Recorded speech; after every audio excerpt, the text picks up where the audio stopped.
একটা সময় ছিল যখন পাকিস্তানের প্রতিটি ঘরে, প্রতিটি তরুণের মুখে মুখে ঘুরতো একটি গান।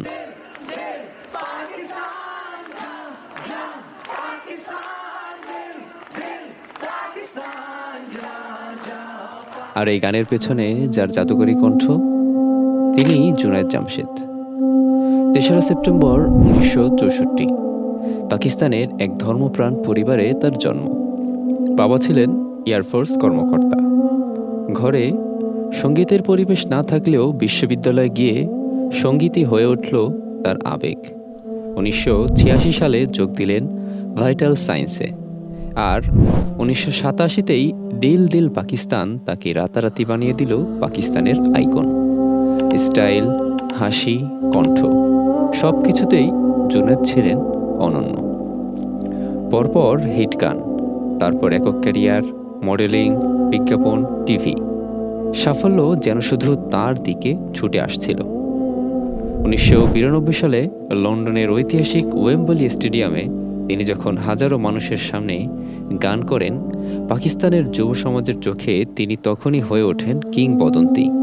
বিশ্বমঞ্চে পাকিস্তানের প্রতিনিধিত্ব, এটাই ছিল তার গর্বের মুহূর্ত। কিন্তু বাহ্যিক আলোয় ভরা জীবনের ভেতরে জমছিল এক গভীর অস্থিরতা। খ্যাতি, অর্থ, আনন্দ সবই পেলেন, কিন্তু শান্তি পেলেন না।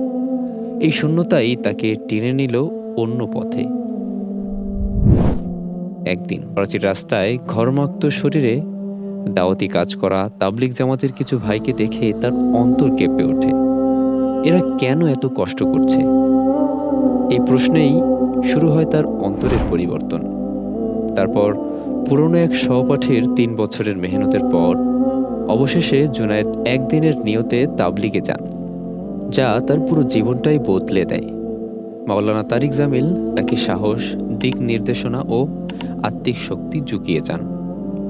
তারপরে শুরু হলো তার জীবনের বড় পরীক্ষা। জনপ্রিয়তা ছাড়ার সিদ্ধান্ত নেওয়া সহজ ছিল, কিন্তু ছেড়ে দেওয়ার পরের জীবন, সেটাই ছিল সবচেয়ে কঠিন। আয় থমকে গেল, দায়িত্ব বাড়ল, সংসারে টানাপোড়েন।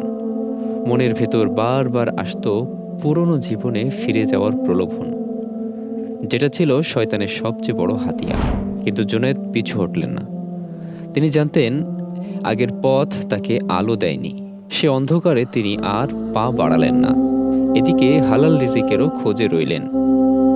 অবশেষে খালি হাতে ঋণ নিয়ে ছোট্ট একটি কাপড়ের দোকান খুলেন। শুরুতে সেখানেও ধাক্কা। দোকানে ক্রেতা নেই, আয় নেই, ভবিষ্যৎ অন্ধকার। কিন্তু তার স্থিরতা, তাওয়াক্কুল আর ঈমান তাকে টেনে নিল সামনে।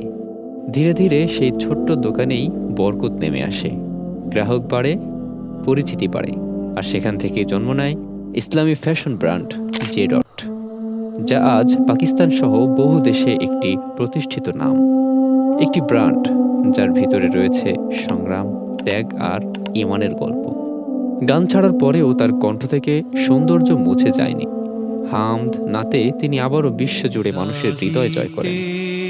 चौखट पर भिखारी बन के आया का रोज़ा करीब आ रहा है बुलंदी पे अपना नसीब आ रहा है। এবার আরো পবিত্র, আরো নির্মল সুরে তিনি সঙ্গীত ছাড়ার পর নিজেকে বিলিয়ে দেন দাওয়াত ও তাবলিগে।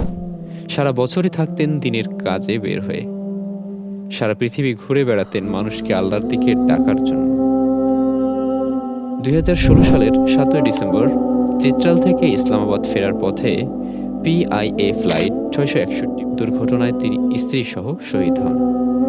সে সফরও ছিল তাবলিগ জামাতের। তার মৃত্যু পাকিস্তানের ইতিহাসে অন্যতম মর্মান্তিক বিমান দুর্ঘটনা হিসেবে চিহ্নিত হয়। পাকিস্তান এয়ারফোর্স তাকে গার্ড অফ অনার প্রদান করে। জাতীয় পতাকায় আবৃত করে লক্ষাধিক মানুষ তার জানাজায় অংশ নেয়। তার দাফন হয় করাচির জামিয়া দারুল উলুমের প্রাঙ্গণে, তার ওসিয়াত অনুযায়ী।